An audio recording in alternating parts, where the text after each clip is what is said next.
Hello, this is Ely's Mustache, and today I'm making a video talking about this spreadsheet that I created for AP Cog for the current patch of League of Legends, which is 8.4, as you can see there. And so what this does is it takes kind of everything into account and figures out how much damage you can do with a certain build, and directly compares that to an alternative build.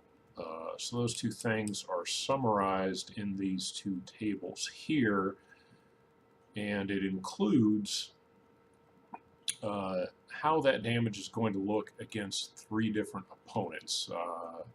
I took a squishy bot laner, a squishy solo laner, and a tanky solo laner as comparison points, and also took their levels into account, as well as the builds of the opponents. And what this is set up so that you can very easily change the items that you're using on Kog'Maw, as well as the items that each of these three opponents is using.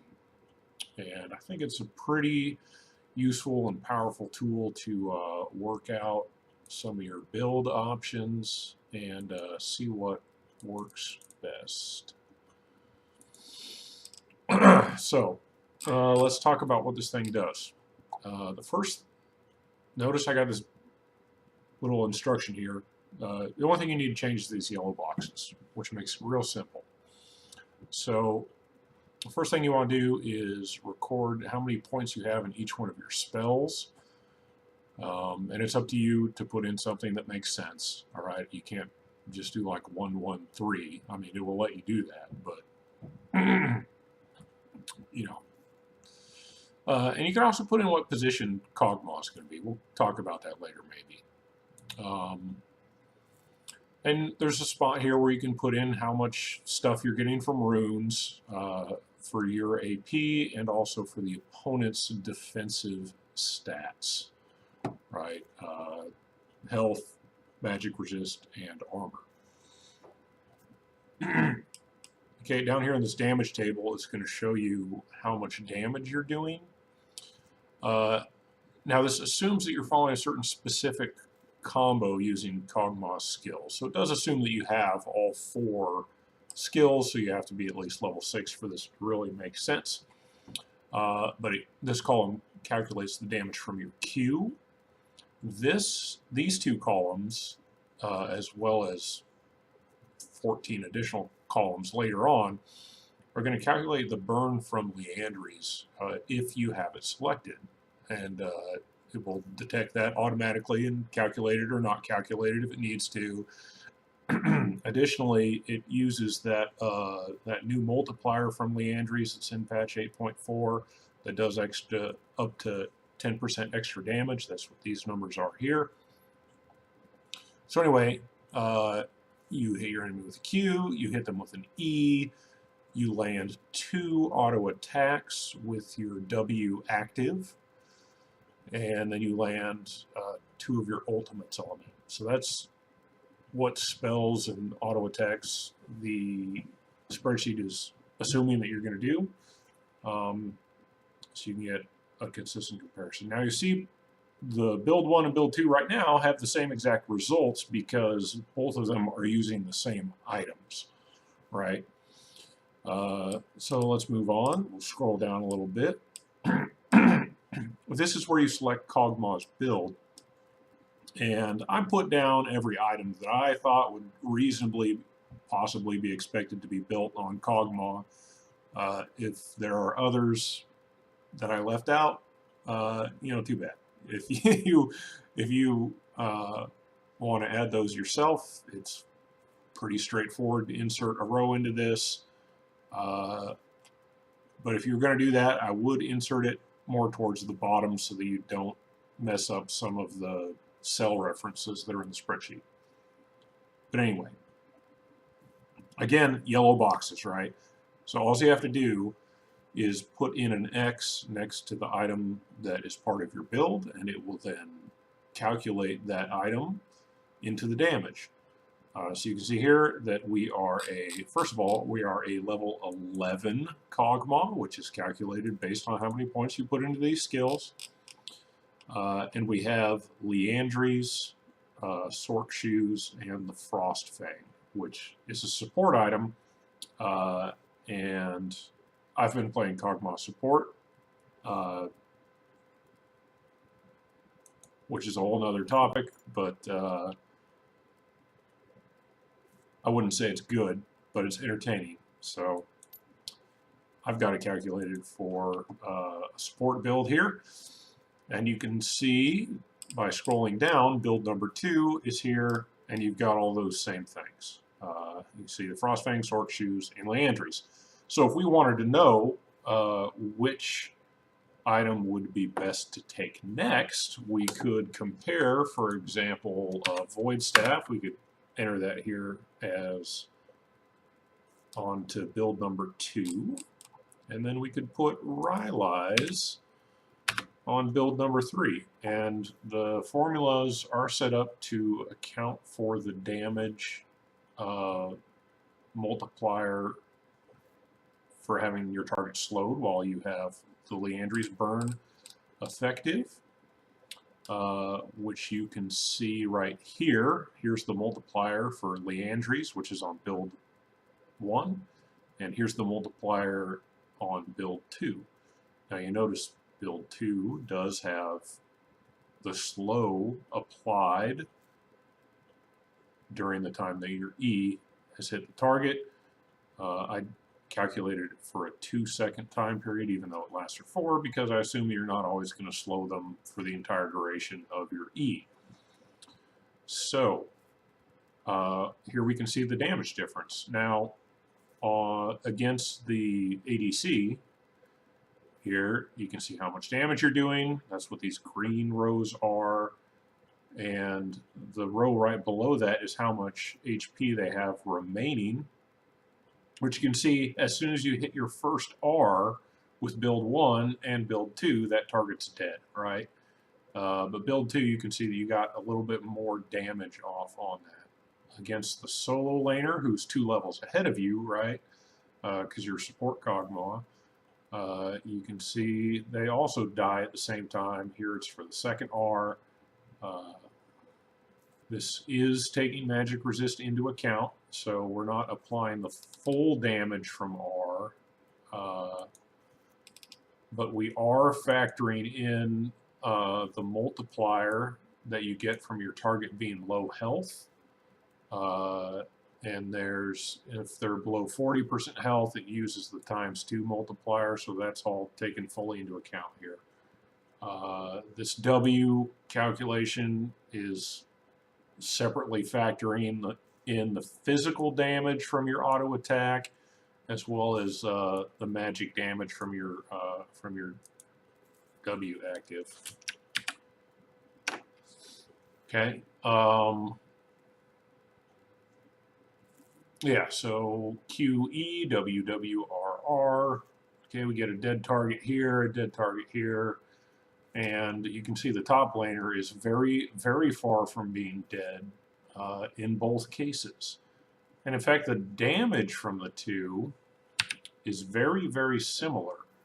You can see here the Mundo's left with 1,110 health, and here 1,001, which is pretty close. Remember, this is the Leandry's, this is the Rylai's. So you can see that it looks like they're pretty even, right? But Mundo does end up with a little bit more. I did say that backwards. They both have Leandry's. The top one has Rylai's, the bottom one has Void Staff. I'm not even paying attention. So Rylai's versus Void Staff is what we're comparing here. Okay, and Void Staff's giving you more damage in this instance. And highlighted over here, what you're seeing, target 2, or opponent number 2 here, they took more damage. And this is including damage that they theoretically would have taken after they died. But targets 1 and target 3 here, it was the Void Staff build that got the most damage on those. Okay, this box here is grouping the total damage, so you can see build 2 did more total damage, and also the total HP of all surviving opponents here is lower with your Void Staff as your second item instead of your Rylai's. Of course, Rylai's gives you more utility that maybe you wouldn't have with the Void Staff, but remember, death is the greatest form of crowd control. So you've got a lot of items to pick from over here. I did put some notes here off to the left that kind of help explain maybe some of the other things that items are offering you, which, you know, maybe you know that already, whatever. And also, not everything on here is fully calculated into the damage. For example, the Luden's splash damage is not taken into account. However, the Sheen, or the Spellblade proc from this Lichbane here, that is factored into the damage formula. This Madness, that's the name of the new passive on Leandries, that is taken into account, like we said before. Anyway, so there's all those things. All right, build 1, build 2, easy. Here's some math stuff you don't need to worry about. And here's where you enter in what items your opponents have as part of their build. And you see there's 3 columns for the 3 different opponents. And you, just like you did with your own, you put an X in the column where you want them to have something, and it'll put it on there. So you can see the Mundo here has Merc Treads, and he has Spirit Visage. Right? So if we wanted to get rid of the Merc Treads, we could go back up here and see if it made a difference with that Void Staff being part of the build or not. And in both cases, he's lower health, but even with only that one item of Spirit Visage as a magic resist item, the Mundo still ends up lower health using Void Staff than with Rylai's.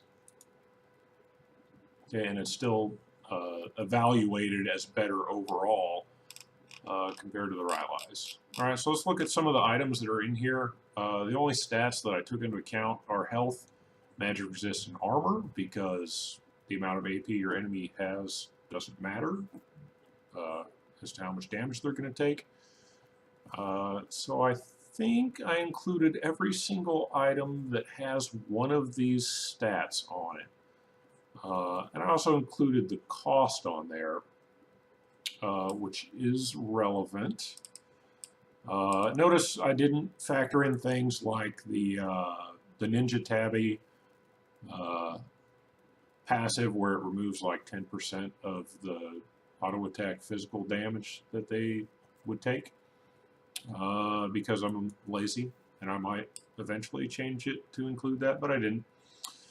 Finally, down here, you'll see the total stats for each of those components. You can see that because the Ash and the Syndra don't have any items that grant defensive stats, their totals are all 0, right? But Mundo, he has some defensive items here, so he's got stats. I did include cost, both for your opponents and for you. And the reason I did that is, you know, you're not going to be full build at, say, level 11 or level 6, right? So you can see right here, I've got how much gold you're expected to have based on your level. And if I change these numbers for your QWER here to level 18, right? Hey, now look, you're expected to have more gold.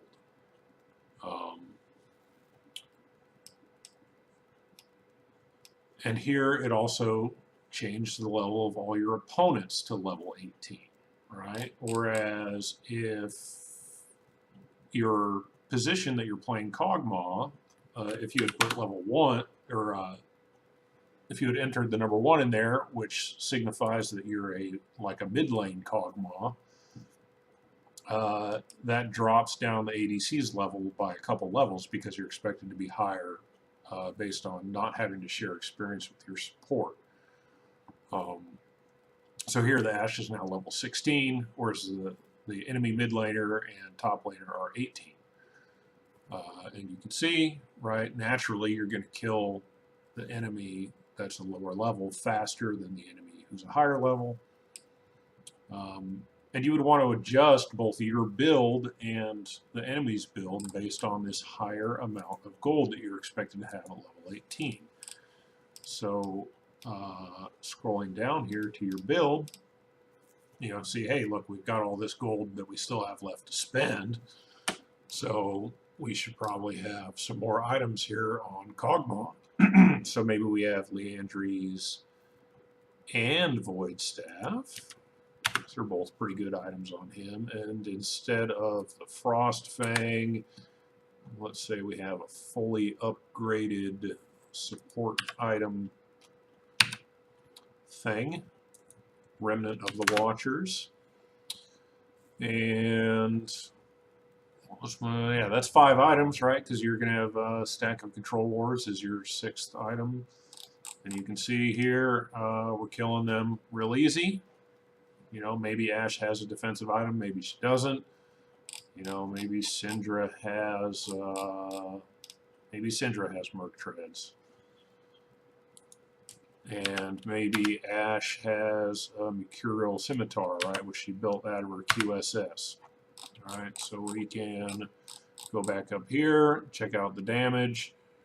You can see that build 1, we're killing him faster, right? Because on build 2, we didn't add in those extra items yet. So that's how you can use that gold. You know, shoot, let's throw on a death cap since we have all this extra gold here. Right, and you can see now they're dying sooner, of course. What else did I want to talk about?